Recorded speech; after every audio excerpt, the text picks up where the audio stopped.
Thank you. Please be seated. Oh, I do hear him.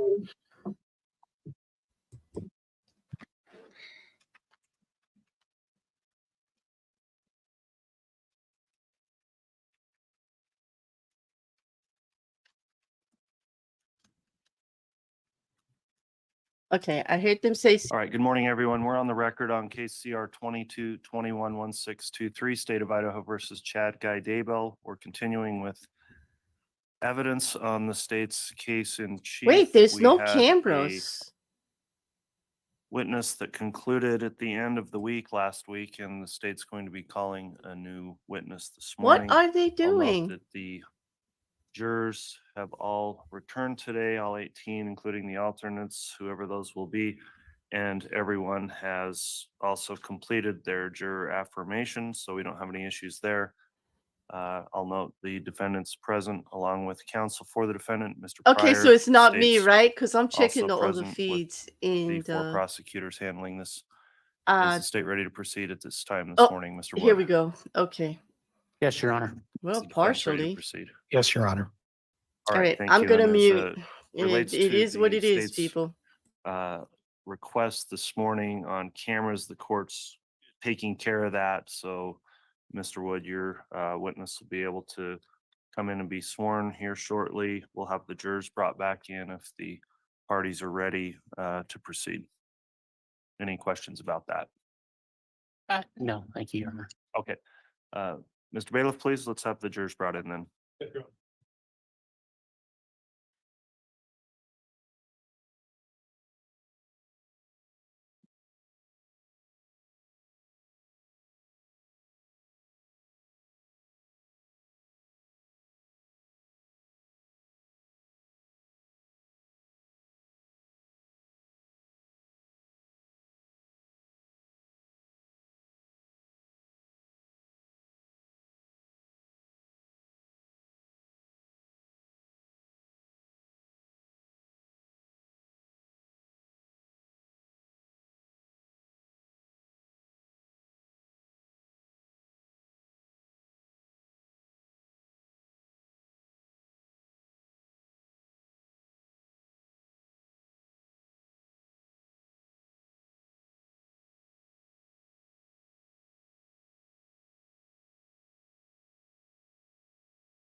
Could you guys clarify for me? Did he just say they're working on the cameras before they come back?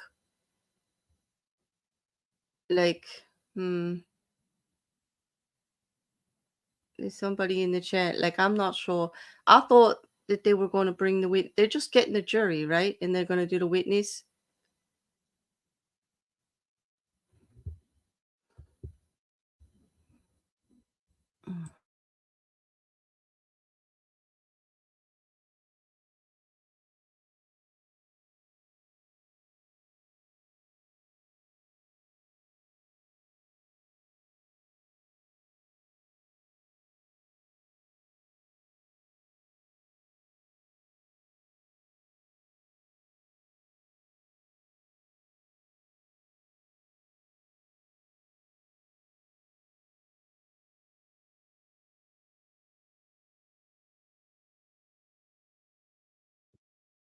All right, please.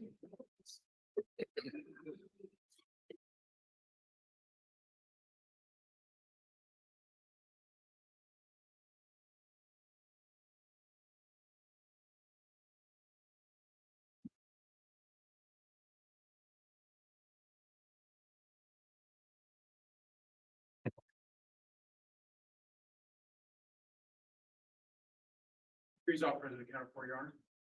Thank you. Please be seated.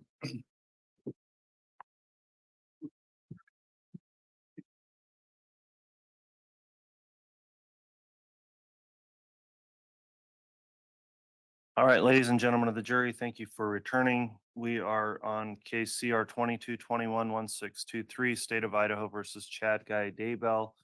After the weekend recess, the courts confirmed the jurors are all back properly seated, and I've reviewed the juror affirmations signed by each of the jurors, confirming they followed the court's instruction relating to not investigating or discussing the case with everyone over the break. So thank you again for continuing to follow that admonishment as you have done so each day. The state's continuing with its case in chief. We concluded with a witness at the end of court last Friday, and we're ready to proceed, I think, with the calling of the next witness. So, Mr. Wood, if the state would like to call its next witness, you can do that. Thank you. The state calls Nick Balance. All right.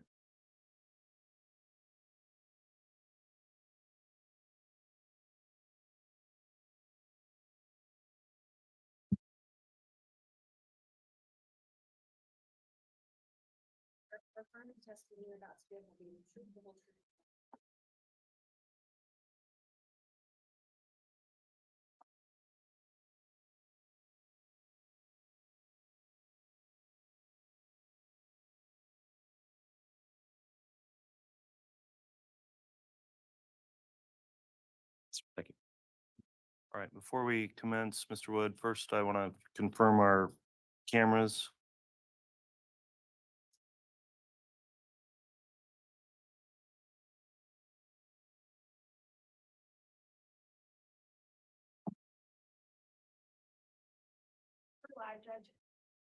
Okay.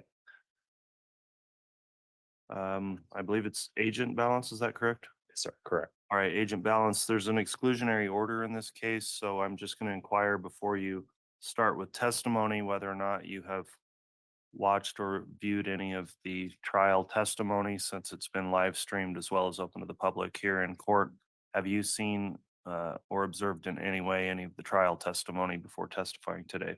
No, Your Honor, I have not. Okay, and have you discussed with anyone else their testimony they've provided in trial? No, Your Honor, I have not. Okay, thanks.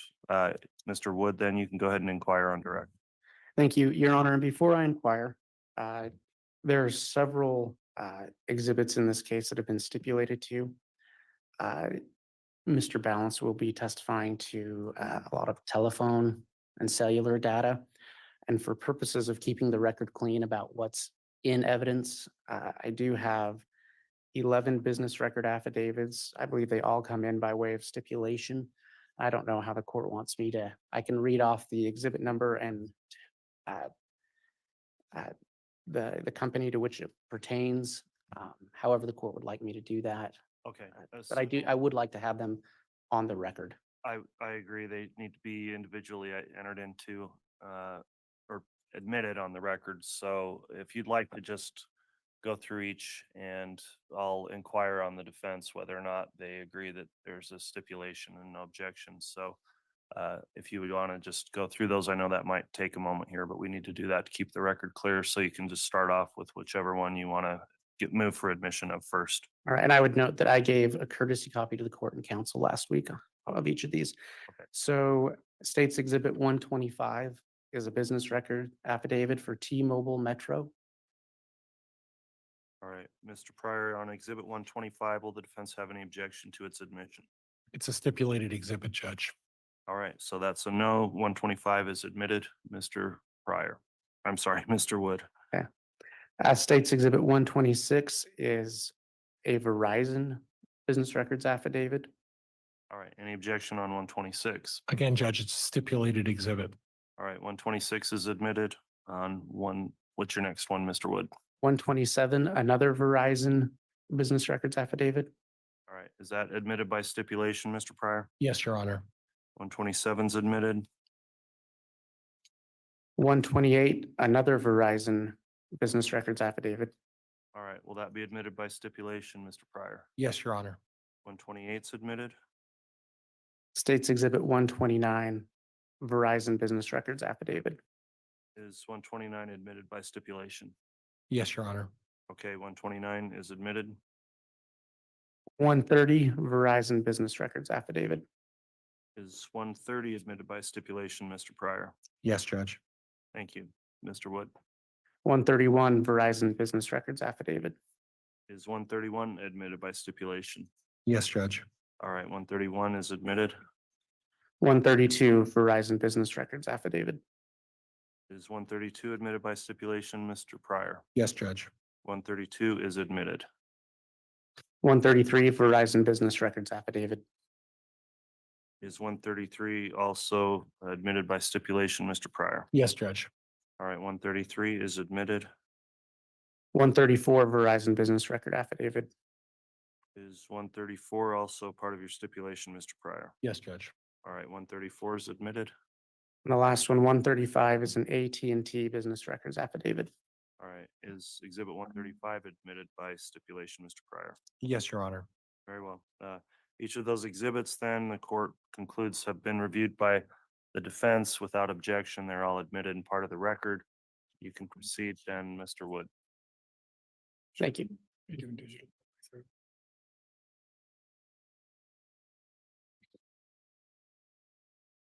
Good morning. Morning, sir. Can you state your name for the record and spell it? Yes, it's Nicholas Balance. Last name is spelled Ballance. Thank you. And Mr. Balance, how are you employed? I'm a supervisory special agent with the Federal Bureau of Investigation. So is your proper title Agent Balance? That's fine. Agent, how long have you worked as a special agent with the FBI? Since June of 2016. And where are you currently assigned? So currently I'm assigned to the FBI's International Operation Division out of Washington, D.C. Prior to being a special agent with the FBI, were you previously employed in law enforcement? I served as a deputy U.S. Marshal for 9 years prior to being with the FBI. And in your role in the FBI now, are you a member of a specialized unit within the FBI? I am. I'm a member of our Cellular Analysis Survey Team, or CAST for short. What kind of work does CAST do? In the simplest terms, CAST is a group of about 70 to 80 special agents and task force officers that specialize in utilizing cell records from a provider to determine the general location of a phone at a specific date and time that might be of interest to an investigation. And have you used those techniques successfully in the past? Yes, I've used those techniques on hundreds of occasions to locate violent fugitives, to locate missing kids, missing persons, and really just a gamut of different investigations that the FBI conducts. How long have you been a member of CAST? Since October of 2019. And how long have you been using cellular records in investigations? So I've been using cellular records as a part of my investigations, both with the FBI and with the Marshal Service since 2007. Do you assist other agencies with this type of cellular analysis? I do. I regularly provide assistance to agencies, local, federal, and state throughout the country. How do those investigators usually come to contact you? So usually as a part of CAST, we also do a lot of training and presentations. So I could be contacted directly by someone that participated in one of those trainings, or law enforcement can reach out directly to our unit, and then cases could be assigned to me that way as well. I believe you might have already said this, but just in case, how many members does CAST have nationwide? It fluctuates, but approximately 70 to 80. How does one get selected to be on CAST? So there's an application process that you would put in to be a member of the unit, and then there are multiple trainings that span approximately 240 hours before you would be certified. And those are in the form of multiple training iterations that start with our CAST Basic, which is a 2 to 3 day training in which you would learn kind of from the foundation of what we do and not using any type of software to assist you, taking cellular records, and like I talked about earlier, putting those onto a map based on a specific date and time that may be of interest to an investigation. If you complete CAST Basic and you're invited to attend the next training, you would go to our CAST Advanced. That's a 1-week training where it gets a little bit more into the specifics for each provider that are the major providers throughout the United States, what their records look like, any nuances that might be a part of their records. And then also that's where we start implementing practical scenarios to where we're given a problem in the class and we have to do a report based on whatever that problem is, and then it's evaluated by instructors. Upon completion of CAST Advanced, you would go to, at the time I went, what was called our field training exercise, which is where you have approximately 3 days where you're given multiple problems. You don't get any support from instructors, and you have to solve those problems within a specific time and then present your findings on those. Upon completion of that, we have an additional 4 weeks where you would go to our what we call Certification 1 and Certification 2. As a part of that training, we have instruction from professors in the field of radio frequency. We have presentations from all the major providers, not only by their legal compliance representatives, but also by their engineers who set up the networks. They provide kind of an overview of how each specific network is set up. We went to see a network switch to see the actual physical infrastructure associated with cellular technology. And then upon completion of that, we're given a written test that we have to pass. And then the last 2 weeks, we do instruction on what's called drive testing, which is taking measurements of what the true cellular environment looks like for a particular area. And then we have a problem that we have to solve again that we take all the way to a mock court scenario that we have to present. Upon completion of all of that, instructors meet, discuss each candidate, and then if you pass, you would be considered a certified member of CAST. And are you a certified member of CAST? Yes. So you completed all that training you just discussed. Yes, sir. So, and you completed it successfully. Yes, sir. I want to talk to you a little bit about cell towers for a minute. What, based on your knowledge and your training of cellular networks, can you explain to the jury what a cell tower does? Sure. So a cell tower is constantly emitting radio frequency for a given area. And so if you think about it from the standpoint of whenever you're going to make a call on your phone, the important part is you want to be able to talk to somebody that's a great distance away. So phones work very similar to what a portable radio that you could go buy at an electronics store would works in the same way. So if you take that portable radio, you can communicate to somebody, but you're limited on the distance that you could communicate with them. So if our cell phone was only able to communicate down the street, it wouldn't necessarily be relevant for our day-to-day life. So what a cell tower does is it allows the cell tower to the cellular phone, instead of communicating directly with another phone, to communicate with that tower. Once it does that, that signal can be transmitted down the street or throughout the world to allow you to make a phone call to anywhere that a cellular phone has service. What is the range of a cell tower? So the range of a cell tower primarily depends on the area. So whenever network engineers are creating the network, they're ultimately doing it to support population or users of their network. So in an area like Boise, where there's a pretty high population, you'll see a lot of cell phone towers, and those towers are generally going to provide service out to the next closest tower. So like I said, in Boise, where you have a large population to support, the footprint of what that cellular tower is going to provide coverage to is smaller. When you start talking about Rexburg, which is a more rural area, there's less towers. So those towers are going to go out farther distances just because of the fact that the population is less dense there. So is it fair to say that cell towers are responsible for providing coverage to a particular area? Yes, networks are designed to provide coverage to its users.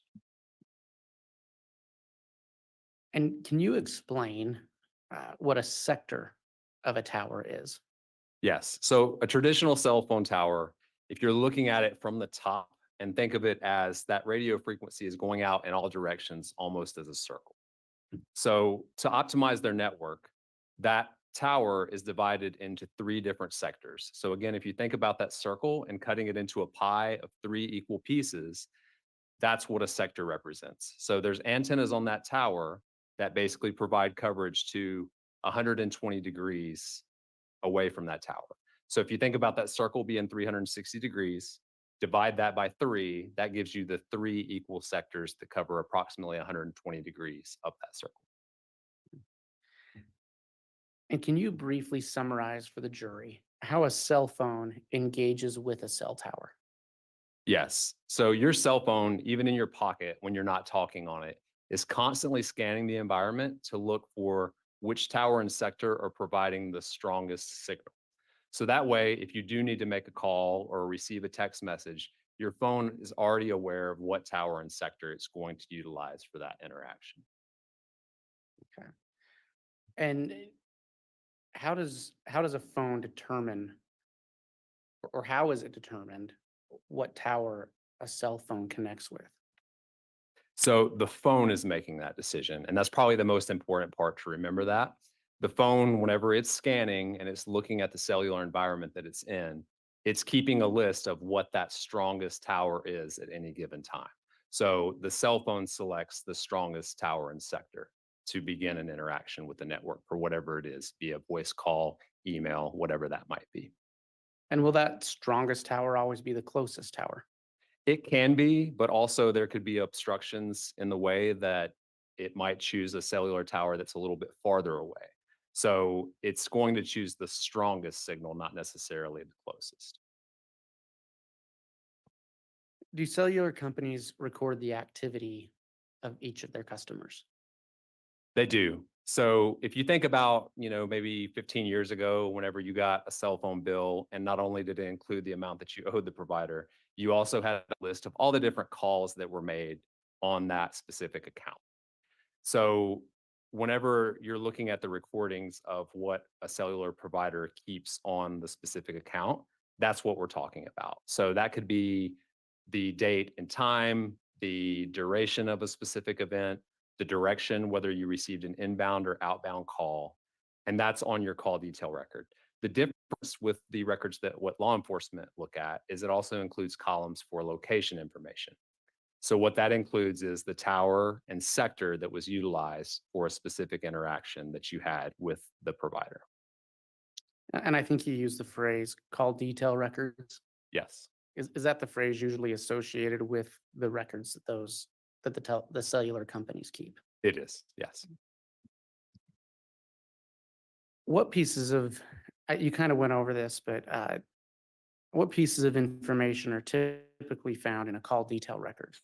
So typically, just like on the old phone bill, you'll see a date and a time. You'll see what type of transaction, whether it was a voice or a text message. You'll see the duration if it was a voice call. You'll see the number that was called or the number that called into the account. And then, like I mentioned, with the call detail records we're looking at, we'll also see columns that give us location information. Does the information captured on call detail records vary by provider? It does. Most providers are going to capture the majority of the same information. They just might capture it different ways. But specific to, there are nuances specific to Verizon. Verizon doesn't capture the location information associated with a text message. And other companies do. Correct. Do cellular providers maintain lists of where their towers are located?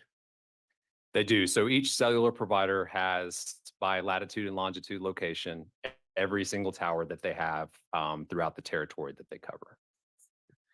How do you use those types of records to determine where a phone was located? So if you think about the specific geographical area, let's just talk about Idaho.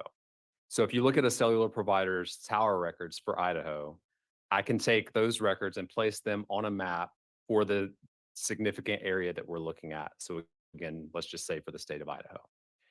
With that, I can then take the call detail records and marry each line in a call detail record up with the location of the tower and sector that was used for that specific event. So if you think about it from the standpoint of every tower, if you imagine it was a mailbox on a map, I'm taking each line as a letter and delivering it to that specific mailbox on the map. So what that enables me to do is anytime there's an interaction on those call detail records, I can see at that date and time what tower and sector was utilized. And how do you estimate the coverage area of a sector?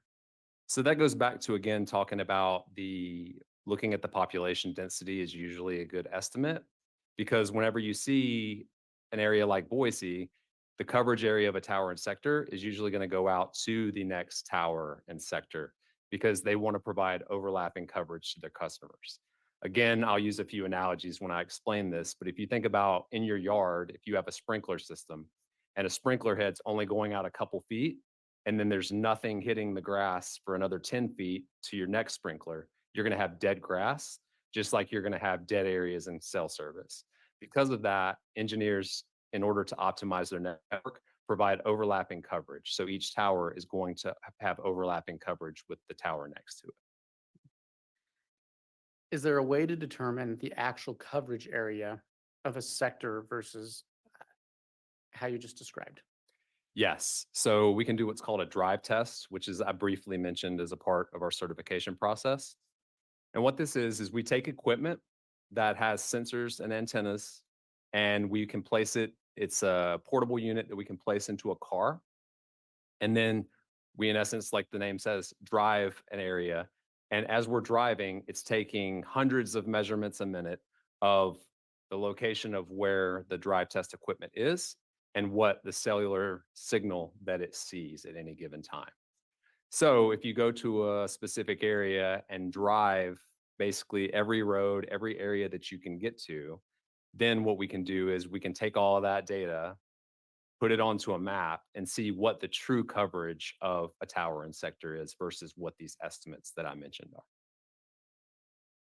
And is drive testing used in the cellular industry? Yes, drive testing would be the industry standard for determining the true coverage of a cellular footprint. Did you conduct a drive test in this case? I did. What was the area that you conducted your drive test over? So we conducted the drive test pretty much throughout Rexburg, all the way up to the area around St. Anthony and down just a little bit south of Rexburg. When did you do that? We did that in June of 2020. Was there an event that led to you performing that drive test? There was. I was contacted by law enforcement in June and was notified that they found the bodies of Tylee and JJ. And so immediately I worked out the logistics to get the equipment I needed up to the Rexburg area. And I believe I was over there within about 6 days after the bodies were found to conduct that drive test. Okay. And you mentioned going all the way from St. Anthony down to south of Rexburg. Why would you do such an expansive drive test for an area that goes so far beyond Mr. Daybell's property? Sure. So the investigation at that point was still ongoing. And so in order to basically ensure that any use of cellular phones that became of interest for specific dates, we would be able to see what the true footprint of towers were versus doing those estimates.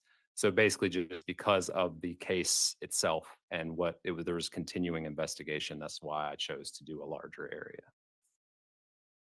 What is the equipment you use to perform a drive test? What is it called?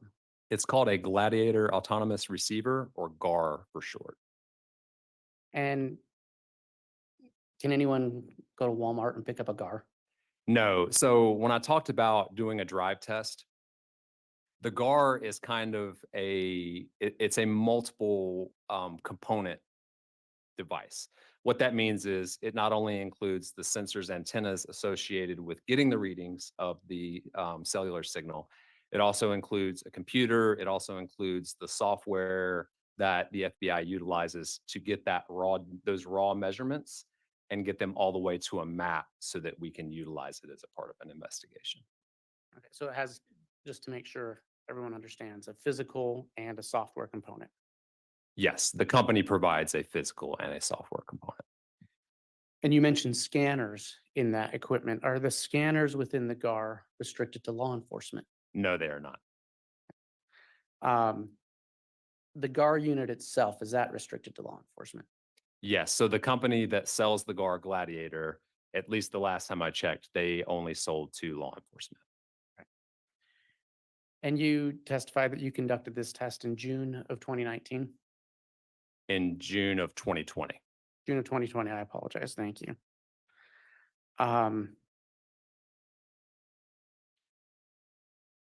Moving on, are you able to determine where a phone, but by using cellular records, are you able to determine where a phone is located 24 hours a day, 7 days a week by identifying the tower and sector it uses? No. So that's where I talked a little bit about before. We need a line on a call detail record at a specific date and time. And that's what allows me to give an estimate, is if I have a specific date and time where the phone interacted with the network and then the tower and sector that was used. So again, with the analogies, but if you think about it where you have a neighbor and you know what they drive.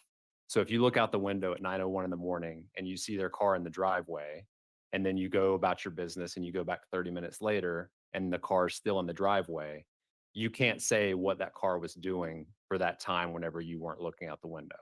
The records are the same way. So whenever I have a record, I can make an estimate based on the tower and sector that was used. But if there's no use for a period of time, I can't make an estimate during that period of no use. And again, does the cell phone always select the geographically closest tower? No, it's going to select the strongest signal that it sees. But so a phone, even if it doesn't select the closest tower, it will select a tower within the coverage area. Is that accurate? Yes, that's correct. And that's why we conduct a drive test, is because a phone, in order to utilize a tower and sector, has to be able to see that tower and sector at the location where it is. So regardless of the phone selecting the closest or slightly more distant tower, the phone's approximate area can still be estimated, correct? Yes, We've been talking about cell records. Are you familiar with Google location records? I am. Can you describe what they are? So Google provides a service that includes location history. And so if a user opts into location history, then Google records locations where a device that is opted in has been located historically. How does Google identify the location of a device? A few different ways. One way is by the GPS within the phone, which is basically telling the lat long of where the phone is located at any given time. Also via Wi-Fi. And so what that means is the phone is utilizing the Wi-Fi in an area to determine an estimated location. And then also via cellular signal, which is where Google was giving an estimate based on the cellular towers that a phone sees. Talking about the Wi-Fi connection through Google, does the device need to connect to a Wi-Fi access point for Google to know that location? No. And if some of you have seen where you'll get a notification on your phone, turn on Wi-Fi to better estimate your accuracy, doesn't necessarily need to be connected to a Wi-Fi access point. Google, as a part of the information that they maintain, they have information on a lot of different Wi-Fi access points and where they're located. So as an example, if my phone, I'm nearby a Wi-Fi at a McDonald's, if Google knows where that Wi-Fi at the McDonald's is and knows that my phone sees that Wi-Fi, I don't need to be connected to it for Google to make an estimation that I'm close to where that McDonald's is. Do the Google location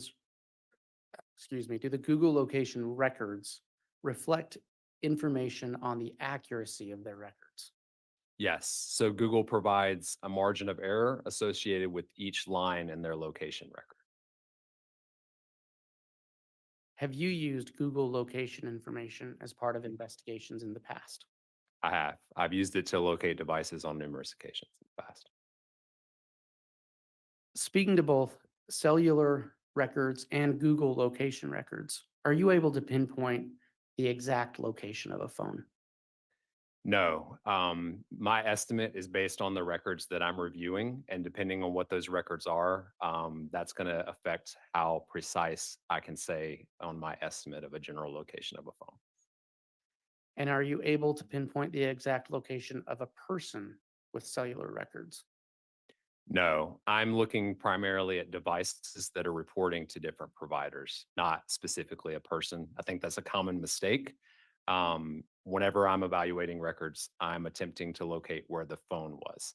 Now, granted, that could very well be in the pocket of the person it's associated with, but I'm not locating a person, I'm locating a device. And do you regularly use cellular telephone technology and this Google location technology in your work? Yes, on a daily basis. Have you ever provided instruction in the field of historical cell site analysis? I've conducted numerous CAS basic courses throughout the United States, and then I've done presentations throughout the United States and Mexico and in the United Kingdom. And have you ever provided expert testimony on this subject matter in the past? I have. Speaking about the records we've talked about, in addition to that, does CAST use any other type of records other than what we've been discussing? So yes, CAS uses basically any of the records that we can obtain via a search warrant, and different providers provide different types of data sets that we can utilize. And primarily what that gives me is if there's a record that has a specific line that has a date and time, I can give an estimate of where a phone was located. Did you receive any records like that in this case? Yes, but none that were used as a part of my reporting. Agent, you did mention that you did examine records in this case. Yes. What records did you examine? So numerous call detail records associated with multiple phones, as well as Google location history. Are the records you relied upon to create this report voluminous? They are. Uh, And did you prepare a report that would summarize your findings that were relevant to this investigation? I did. Did you prepare this report in anticipation of testifying in this trial? I did. Do you believe that this report would aid the jury in understanding the various cell phone records you reviewed? I do. Was your report peer-reviewed by another member of CAST? It was. Your Honor, I'd ask that the witness be handed State's Exhibit 156, which is a thumb drive. Courtesy copy has been provided to court and counsel.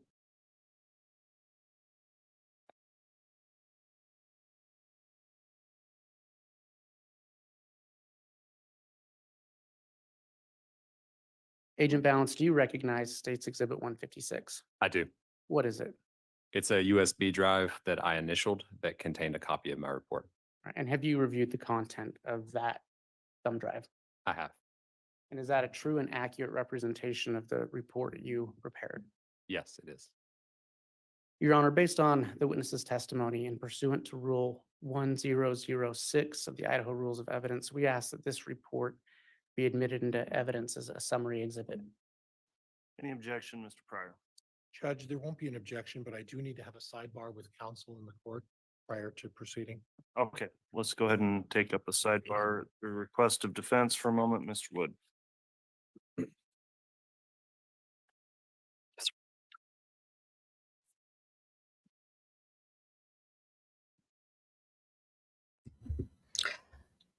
What do you think that's about? I'm wondering how Mr. I Can't Tech is going to actually cross-examine Tech. Fair question, right?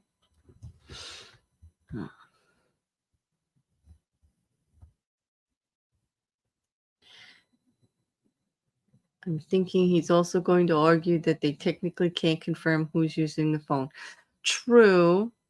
Like a question like, well, did you see who was holding the phone over the area where the graves were dug for 3.5 to 4 hours? You know, yeah. It's just, I think the jury will see through it though. There was several phones in the area. He's in Alex Cox. on the day of, from what I understand from previous testimony in the Vallow trial tomorrow, kiddo. But I got to go by what they say here in this one, and they haven't said yet. So it gets a little confusing because a lot of these witnesses did testify in Lori Vallow's case, but until it's actually entered into evidence as testimony here, it really doesn't count against Chad, although it's public evidence that's in a convicted trial. There's all kinds of hindrances to it. To keep things fair and to be not prejudicial. Don't let Bubba near chat. Yeah, true. Bubba would have got a great video of the whole thing, wouldn't he? Yeah. Yes. No, you see, no. See, it's the other way around, Anna. Alex is the one who steals things. So Alex stole the phone and gave it to Bubba, who ran away and hid it. Like, I think that's the way it would actually go for that trial, actually, right? Remember, we would always say Alex stole it because Alex stole everything. He'd have his own Twitch by now, probably. Bubba should be famous. I'm surprised Bubba doesn't have a TikTok. Like, yeah.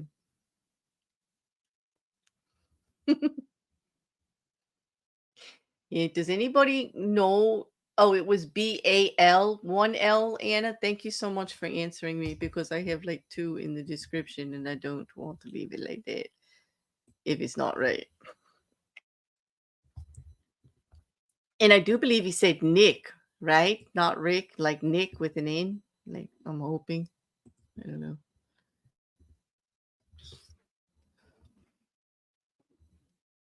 Yes, thank you, Rocket Couch. I did think I heard Nick. Unfortunately, like I also look at what Nate Eaton is posting from East Idaho News, and he actually had the name spelt both ways all throughout his tweets right now. So like I was getting confused. Like I thought it was only one L, and then I put 2 L's in, and then I second guessed myself and took the other one out. Hello, Mandy. Are you kidding? It's snowing? Oh my gosh. Oh, and you're working. You know, it's in the 70s here today. Like, it's actually getting warm. It's like 77 already, which is odd because it was not anywhere near that yesterday. I can't believe it's snowing by you, though. That's like crazy. This time of year, the weather doesn't even know what to do. Okay, they're back. I'm going to mute. I'm actually really going to mute. Like, I feel like I All should right, we had a show you brief evidence. sidebar just discussing evidence and discussing with both the state and the defense that there's additional information in terms of the data that led to this summary that is or will be admissible in the case. So when that matter comes up specifically, we'll take it up. And Mr. Wood, at this point, Exhibit 156 was offered, and based on that discussion on the sidebar, Mr. Pryor, is there any objection to 156 being admitted at this time? Judge, as previously noted, there would be no objection to all of this data. Okay, so the 156 is admitted, Mr. Wood. Thank you. Your Honor, may I publish? Yes.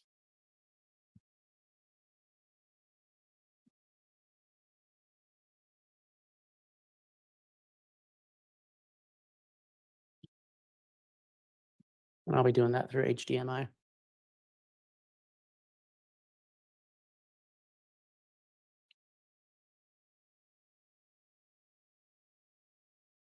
Agent, do you recognize this exhibit? I do. If you could just briefly give us a summary of what's on this front Sure. page. This is basically the cover page associated with my report, which includes the phone numbers that I did analysis on, as well as the Google account that I did analysis on, the specific dates that I was asked to look at, and then data report, case number, and my name. And on slide 2, what are you describing? That's speaking specifically to the methodology used as a part of our analysis that I described previously.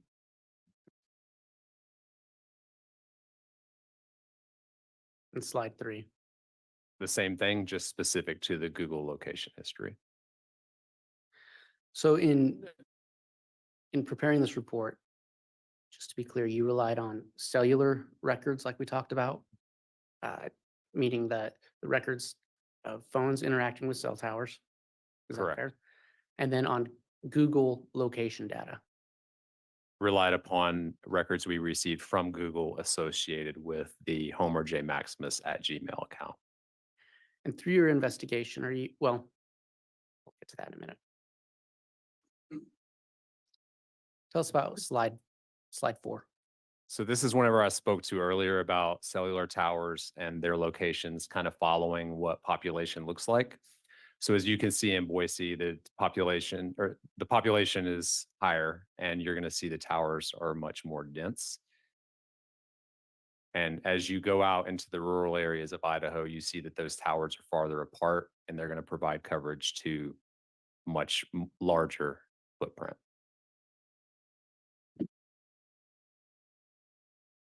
Tell us what we see on slide 5.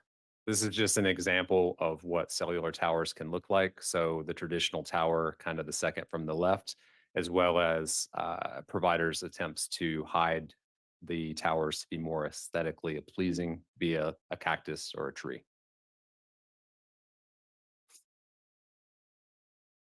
And what do we see on slide 6?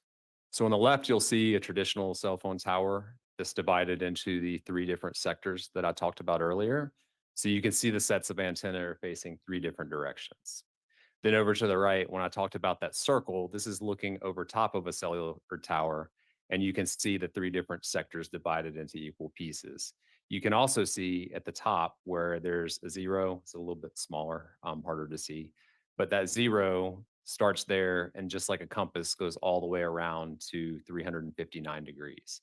So whenever you're looking at a specific tower and sector, the provider will indicate the azimuth, which is basically the direction from the tower that specific sector, the midpoint of it. So if you're looking at sector 1, the azimuth of that sector would be 0 degrees, and you see plus 60 and minus 60 to equal 120.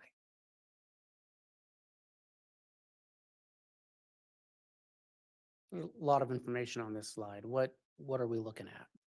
This is just an example of what the call detail records that I spoke about earlier look like, specific to each carrier, starting with Verizon. And so what you'll see is the information I indicated, like the date, time, as well as on the right side, you'll see what starts with first serving cell site, first serving, it's kind of cut off, but that's showing the tower and sector that I would correspond with the tower list in order to place that on a map. And page 8, what are we seeing there? The same thing, just an example from AT&T, and you can see how the records and columns differ slightly, but still contain information as far as the date, time, originating number that starts the call, terminating number that ends the call, as well as the location information on the right side associated with the tower and sector that was used. What are we seeing on page 9? And then just to repeat, the same type of call detail record for T-Mobile. Page 10, what is that? So that's looking at how we would look at the Google location history. And so there you can see date and timestamp, the estimated latitude and longitude, and then the confidence column, which is what I spoke to earlier, as far as the margin of error that Google estimates that specific line. And then a device tag, which is a way for Google to associate a specific device that was utilized on the account that was reporting that location information. In that, I think you called it a confidence column. Are there 2 different sources of information? And I get this is just an example, but if you can point out kind of those different sources of information and the numbers associated with those. Yeah, so specific to this case, Google location history included locations that were derived from GPS, Wi-Fi, and cellular. That column there is where we can determine how that specific location was derived. And the number next to it, what is that number? To the left or to the right? To the left. To the left, that's the margin of error associated with that specific location in meters.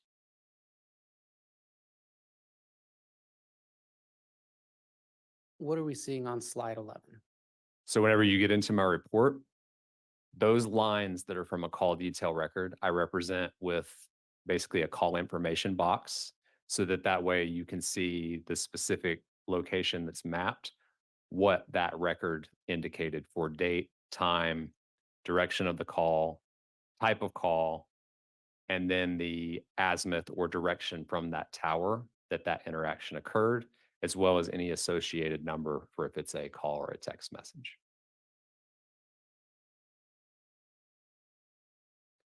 What do we see on page 12? These are the specific numbers that I was asked to conduct analysis on in this case. And then each one is going to be represented by a specific color whenever I place it on a map. So this is just basically a legend so that you can see whenever you observe a specific use on a map, which phone that I'm representing.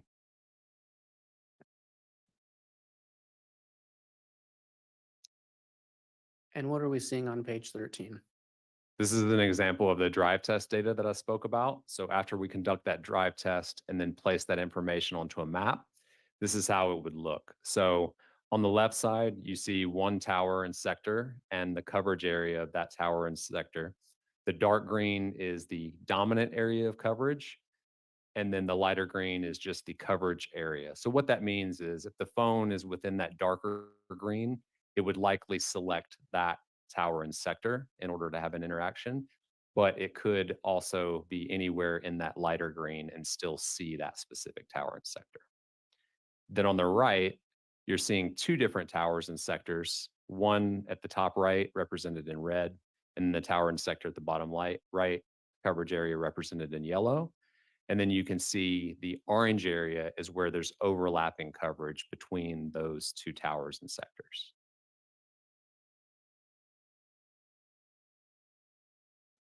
And what do we see on page 14? This follows the same call box as the cellular slide, only it indicates what the box will look like for Google location information.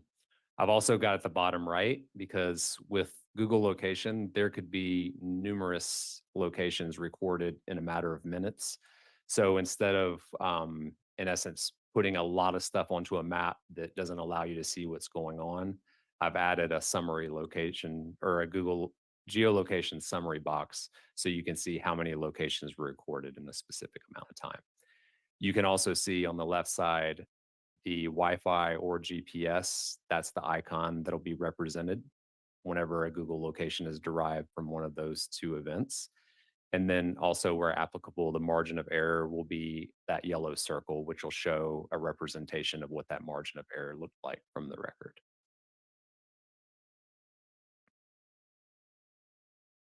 What do we see on page 15? Locations of significance with this investigation. And if you would just go down and read those items.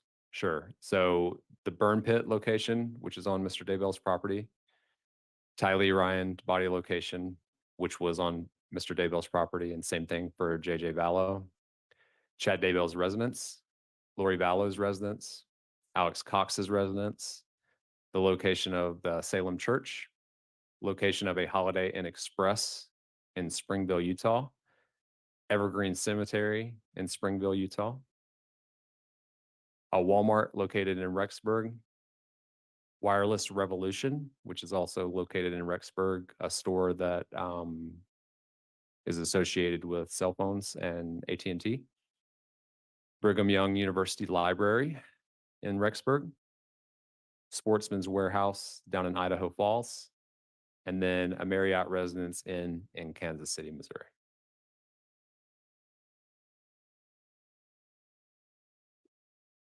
Can you explain to the jury what we see on page 17 of your report?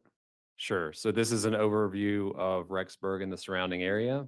I didn't mention before, but you can see the dots. Those are representative of cell phone towers for the different networks that provide coverage in the area, as well as the locations placed onto a map that I mentioned in the last slide that were of significance to this investigation. If you have a pointer, and I realize that on the screen it's a little bit further away, but if you could just kind of go through a couple of those locations on the map. Yes. So the green Marked CD is for Chad Daybell's property. And I know I mentioned other locations on that property, but whenever you zoom out, there's no way that I could add all of those and they would be representative of the specific location. Below that is the Salem Church, Walmart in Rexburg, Wireless Revolution, L for the library on the university grounds, and then LV for Lori Vallow's apartment.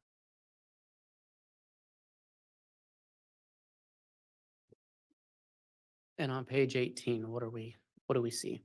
Those were the locations of significance mentioned down in Springville, Utah. So the EG is the Evergreen Cemetery and the HI is the Holiday Inn Express.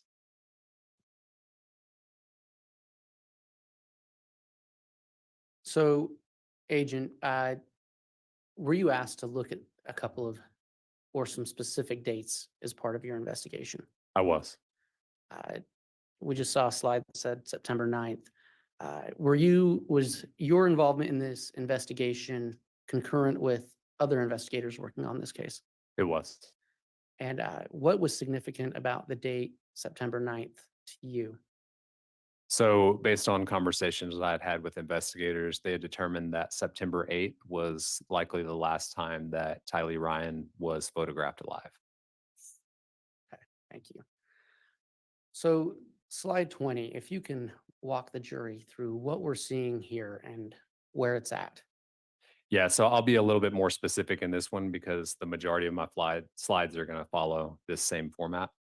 So at the top, you're seeing what it is. This is based on Google location history, the account that is associated with that Google location, and all the Google location history in this report is going to be for homerjmaximus@gmail.com.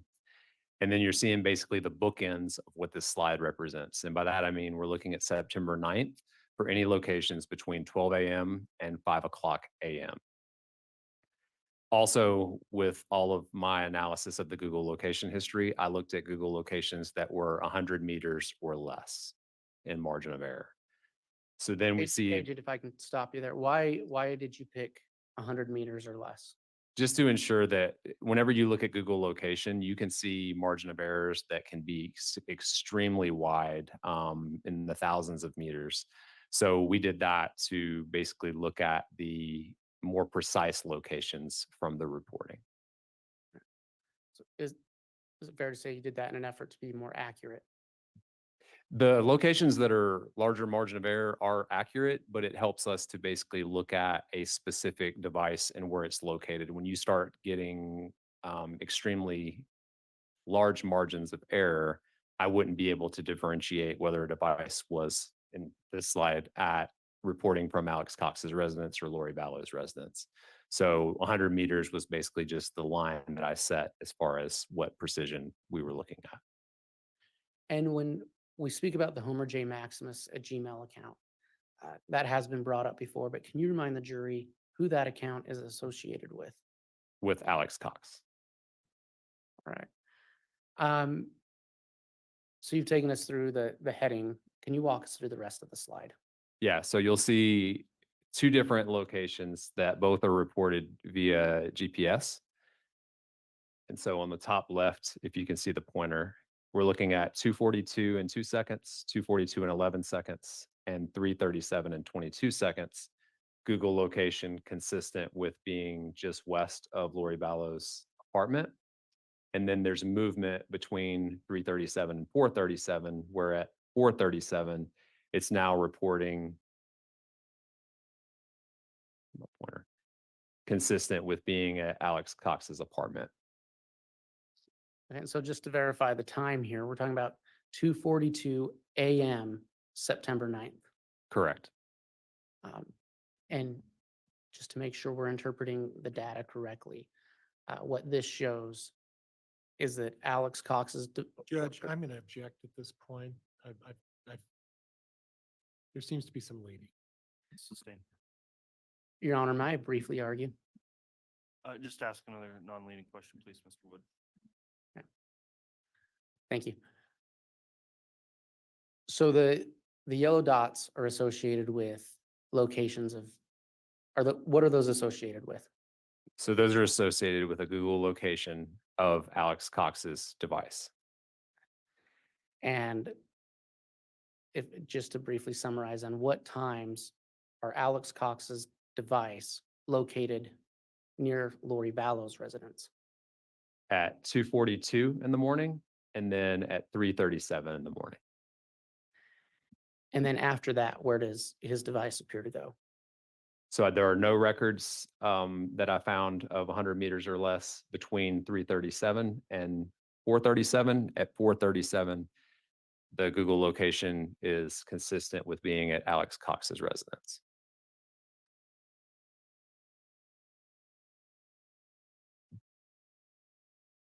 Agent, what do we see on slide 21? So again, I'll go through this a little bit more in detail just because it's the first time you're seeing a tower and sector being mapped. So at the top, it's tower interactions, cellular tower interactions. And then below that, I'm going to indicate which phone numbers are associated with what I mapped. And then again, with the bookend of what times I was looking at. So this specifically is looking at September 9th from 7:20 in the morning until 8:04 in the morning. The tower at the top is associated with the 0143 phone, which was associated with Chad Daybell. That's utilizing a tower and sector that provides coverage to the Chad Daybell residence. And then there are multiple text messages and then a call at 8:03. And then, as I mentioned before, Verizon does not record the location information for text messaging. So because of that, we can see that the text messages are being exchanged with the Lori Vallow 4652 phone, but we don't see the tower and sector that her phone utilized in those text messages. We do, however, see on the phone call that occurs at 8:03 from the Daybell 4652 phone to, I'm sorry, from the Daybell 0143 phone to the Lori Vallow 4652 phone, we see that the Lori Vallow phone is utilizing a tower and sector that provides coverage to her residence. And Ian, what was the date and time frame for these conversations? Yeah, so the text messages were 7:20 in the morning, 7:42, 7:53, 8 o'clock, and then 8:03. And then the phone call is from the Daybell 0143 to the Vallow 4652 phone at 8:03. Agent, in your review of phone records, how often would Lori Vallow and Chad Daybell communicate with each other? Pretty regularly.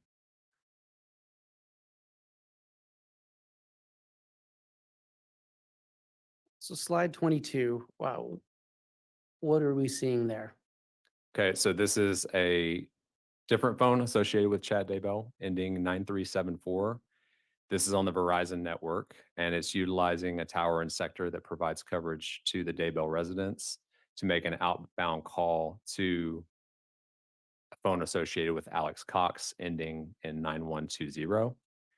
Alex Cox's phone at that time was utilizing a tower and sector that provides coverage to his residents. That was September 9th at 8:11 a.m. Correct. Can you tell how long of a phone call that was? Yes. So in the box, you'll see after the outgoing call, you'll see 180, then you'll see voice, and then you'll see 280. That 180 represents the duration of the call, and then the 280 represents the azimuth or direction from the tower that that antenna set was facing. So it was a 180-second call. Correct. And what do we see on slide 23? So this is the Daybell 0143 phone utilizing 3 different towers, all of which provide coverage to his residents between 8:15 in the morning and 9:06 in the morning. And who are those communications with? Can you tell? Yeah, so one at 8:58 is an outbound text to the Lori Vallow 4652 phone. And then at 8:15 and 8:39, there's an outbound and an inbound text, both associated with an exchange with Lori Vallow's 4652 phone. And then the other incoming SMS at 9:05 is a number that I don't recognize.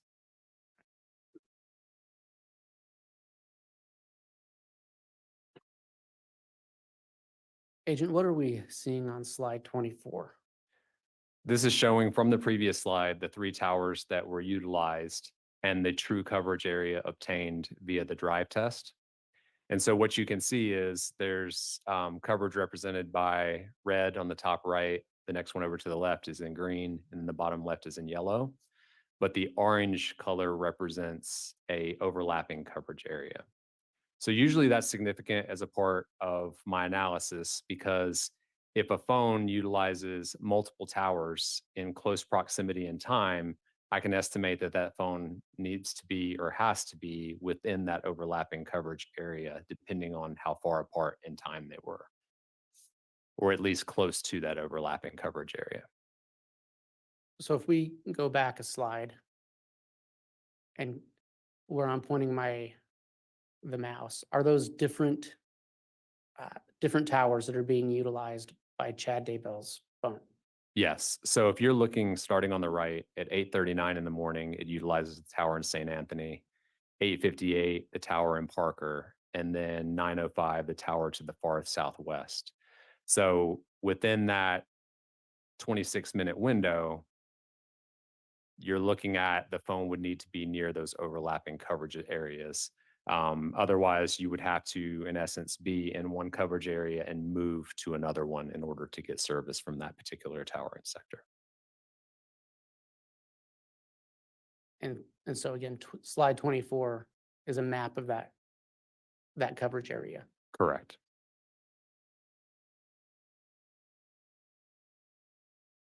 And what is slide 25? That's just zoomed in, showing that all 3 of those towers provide coverage to the Daybell residence.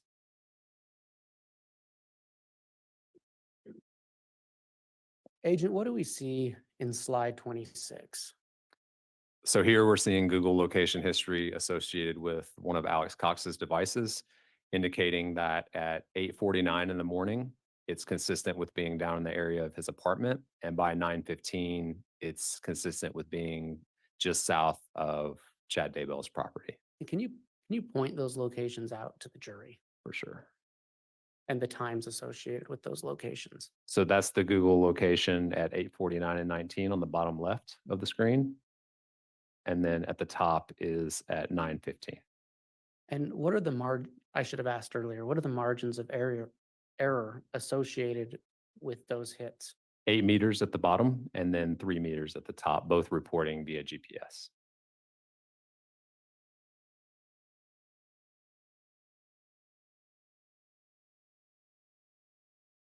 And so the measurement at 9:15 is just south of Mr. Daybell's residence. That's correct.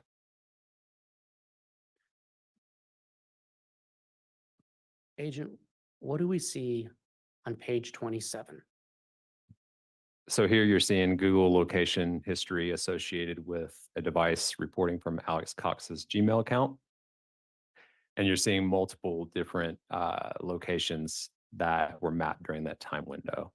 So the first one that we see is at 9:21 and 36 seconds. And Agent, I'm sorry to interrupt, but if you can use the pointer Yeah, for sure. and show the Sorry. jury which box and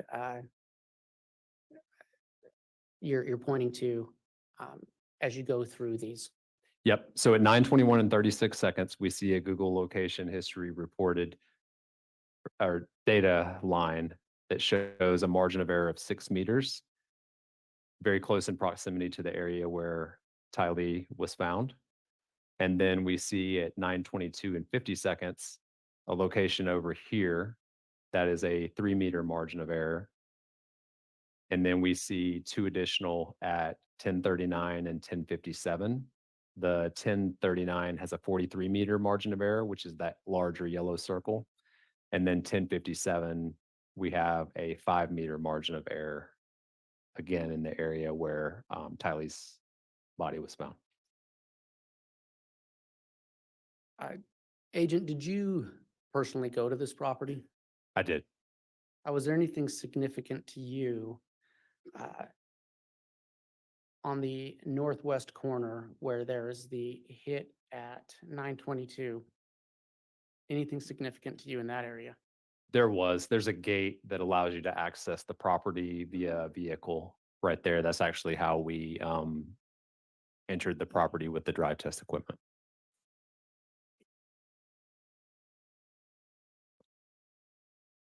And can you remind the jury what BP stands for? The burn pit. And the TY, is that the location of Tylee's body? Yes. And again, this was September 9th. Correct.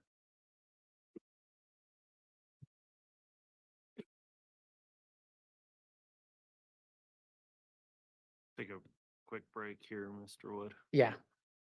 Okay, we'll go ahead and just take our morning recess here and take about 25 minutes on the recess, and then we'll come back on.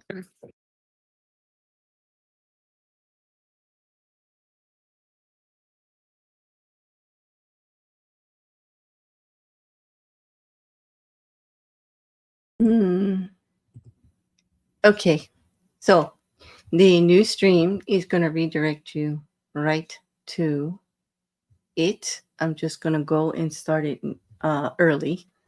I'm putting a note in this chat, and I'm going to click the link just in case for anybody. Yes, it's time to swap streams, Liam. I'm going to try to do it as effectively as I can. Let me just mark. I just got to timestamp this one really quick. So I don't forget.